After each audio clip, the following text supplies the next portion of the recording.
Kidney stone ലക്ഷണങ്ങൾ അവഗണിക്കരുത്. വൃക്കയിലോ മൂത്രവാഹിനിയിലോ മൂത്രസഞ്ചിയിലോ കാണപ്പെടുന്ന ഖരരൂപത്തിലുള്ള വസ്തുക്കളാണ് മൂത്രാശയക്കല്ല്.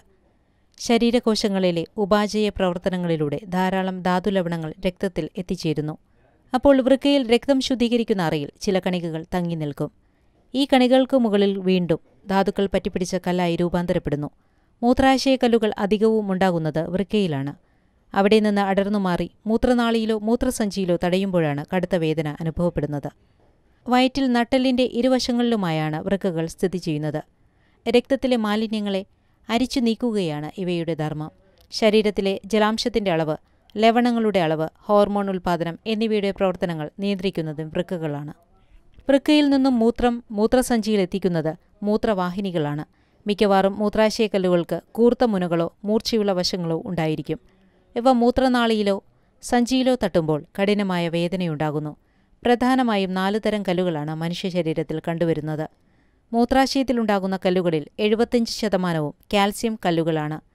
കാൽസ്യം ഫോസ്ഫേറ്റ്, കാൽസ്യം ഓക്സലേറ്റ് കല്ലുകളാണ് പ്രധാനമായും കാണപ്പെടുന്നത്. ശരീരത്ത് കാൽസ്യം അമിതമായി എത്തിച്ചേരുകയോ ശരീരത്തിന് കാൽസ്യം ഉപയോഗപ്പെടുത്താൻ കഴിയാതെ വരികയോ ചെയ്യുമ്പോഴാണ് ഇത് സാധാരണയായി കാണപ്പെടുന്നത്.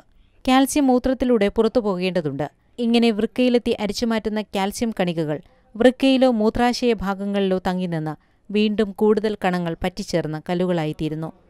വൃക്കയിലൂടെ കൂടുതലായി ഫോസ്ഫറസ് കടന്നുപോകുക, പാരാതൈറോയിഡ് ഗ്രന്ഥിയുടെ അധിക പ്രവർത്തനം എന്നിവയും കാൽസ്യം കല്ലുകൾ രൂപപ്പെടുന്നതിന് കാരണമാവാം.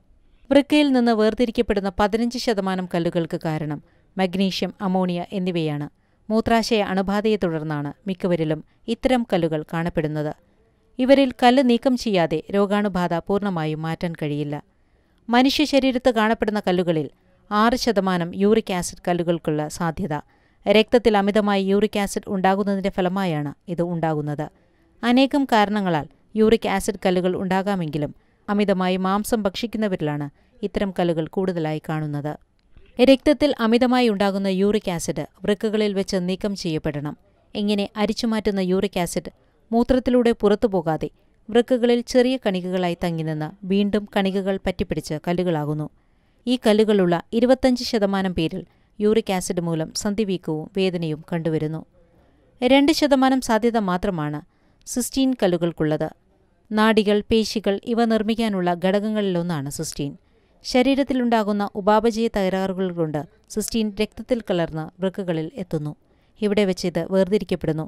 എന്നാൽ ഇവ ശരീരത്തു നിന്ന് പുറത്തുപോകാതെ അവിടെ തങ്ങിനിന്ന് കല്ലുകളായി മാറുന്നു. മുകളിൽ പറഞ്ഞ കാരണങ്ങൾ കൂടാതെ ചില മരുന്നുകളുടെ ഉപയോഗവും കല്ലുകൾക്ക് കാരണമാകാം.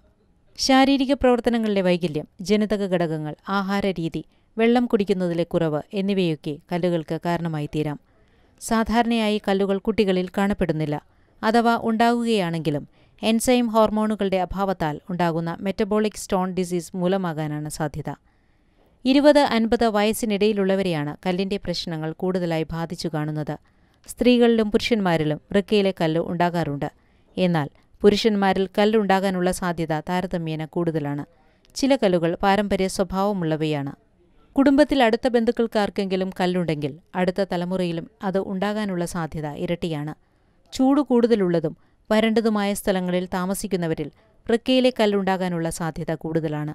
പൊണ്ണത്തടിയും യൂറിക് ആസിഡ് കല്ലുള്ളവരുടെ എണ്ണം വർദ്ധിക്കാൻ കാരണമാകുന്നു. കല്ലിന്റെ വലിപ്പം, സ്ഥാനം, അനക്കം എന്നിവയനുസരിച്ച് ലക്ഷണങ്ങളും വ്യത്യസ്തമായിരിക്കും. കല്ലുകൾ വൃക്കയിൽ തന്നെ ഇരിക്കുമ്പോൾ ലക്ഷണങ്ങളൊന്നും കാണിച്ചെന്നു വരില്ല. ഇറങ്ങി വരുമ്പോഴാണ് ലക്ഷണങ്ങൾ പ്രകടമാകുന്നത്. വയറുവേദനയാണ് വൃക്കയിലെ കല്ലിന്റെ ആദ്യ ലക്ഷണം.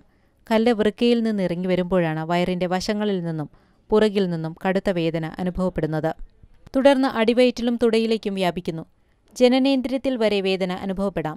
ഇരിക്കാനോ കിടക്കാനോ കഴിയാതെ വേദന കൊണ്ട് രോഗി പിടയാം.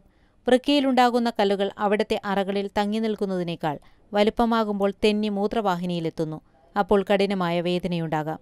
മൂത്രവാഹിനിക്കകത്തുകൂടി എളുപ്പത്തിൽ പോകാവുന്ന വലിപ്പമേ കല്ലുകൾക്കുള്ളുവെങ്കിൽ ഒഴുകി മൂത്രസഞ്ചിയിലെത്തും.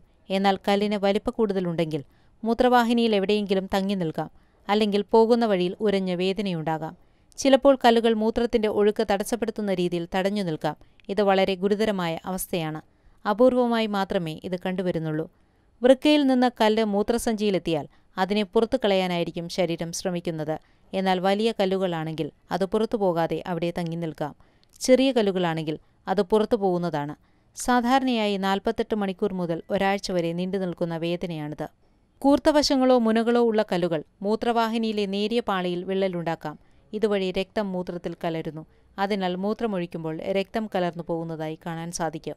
2 വൃക്കകളിലും കല്ലുണ്ടെങ്കിൽ ഇത് മൂത്രവാഹിനിയെ പൂർണ്ണമായും തടസ്സപ്പെടുത്താം. ഇത് മൂത്രതടസ്സത്തിനും വൃക്കപരാജയത്തിനും കാരണമായി തീരുന്നു. മൂത്രത്തിലെ കല്ലുകൾ ആരംഭത്തിലെ കണ്ടെത്തി ശരിയായ ചികിത്സ ലഭ്യമാക്കിയില്ലെങ്കിൽ ഭാവിയിൽ വൃക്കപരാജയത്തിന് കാരണമാകാം. 80-85% കല്ലുകൾ തനിയെ മൂത്രത്തിലൂടെ ശരീരത്തു നിന്ന് പുറത്തു പോകാറുണ്ട്. കുഴപ്പങ്ങളൊന്നും ഉണ്ടാകുന്നില്ല. ചെറിയ കല്ലുകൾ ഇങ്ങനെയാണ് പുറത്തു പോകുന്നത്. എന്നാൽ 20-25% കല്ലുകൾക്ക് വിദഗ്ധ ചികിത്സ ആവശ്യമായി വരുന്നു. കല്ലിന്റെ സ്ഥാനം നിർണ്ണയിക്കാൻ അൾട്രാസൗണ്ട് സ്കാൻ ചെയ്യുന്നതാണ് ഏറ്റവും നല്ലത്. ഇതിലൂടെ കല്ലിനെക്കുറിച്ചുള്ള വിവരങ്ങൾ അറിയാൻ കഴിയുന്നു. എന്നാൽ തീരെ ചെറിയ കല്ലുകൾ കണ്ടെത്താൻ അൾട്രാസൗണ്ടിലൂടെ കഴിഞ്ഞെന്നു വരില്ല. CT സ്കാൻ, MR യൂറോഗ്രാം ഇവയിലൂടെ ഏതുതരം കല്ലിനെക്കുറിച്ചും വ്യക്തമായ വിവരം ലഭിക്കും. ഈ പരിശോധനയ്ക്ക് ചെലവ് കൂടുതലായതിനാൽ അത്യാവശ്യ സന്ദർഭങ്ങളിൽ മാത്രമേ ചെയ്യാറുള്ളൂ. എക്സ്റേയിൽ ഒരുവിധം കല്ലുകൾ കണ്ടെത്താൻ കഴിയുമെങ്കിലും എല്ലാ കല്ലുകളും എക്സ്റേയിൽ തെളിഞ്ഞു കാണണമെന്നില്ല. മൂത്രപരിശോധനയിലൂടെ കല്ലുണ്ടാകാനുള്ള ഘടകങ്ങൾ ഉണ്ടോ എന്ന് മനസ്സിലാക്കാൻ കഴിയുന്നതാണ്. അണുബാധ ഉണ്ടെങ്കിലും മൂത്രപരിശോധനയിലൂടെ അറിയാൻ കഴിയും. എല്ലാ കല്ലുകളും ശസ്ത്രക്രിയ ചെയ്തു നീക്കേണ്ട.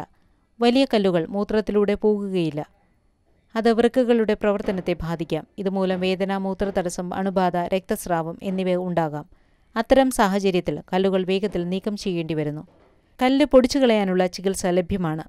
കല്ല് പൊടിക്കുകയോ എൻഡോസ്കോപ്പിയുടെ സഹായത്തോടെ കല്ല് നീക്കം ചെയ്യുകയോ ചെയ്യുന്നു. ഏതുതരം മൂത്രക്കല്ലായാലും കൃത്യമായ ചികിത്സയും പരിശോധനകളും ആവശ്യമാണ്. ചിലത് മരുന്നുകൾ നൽകി അലിയിച്ചു കളയാവുന്നതാണ്. കല്ല് വരാതിരിക്കാനുള്ള കരുതലുകളാണ് ഏറ്റവും പ്രധാനം.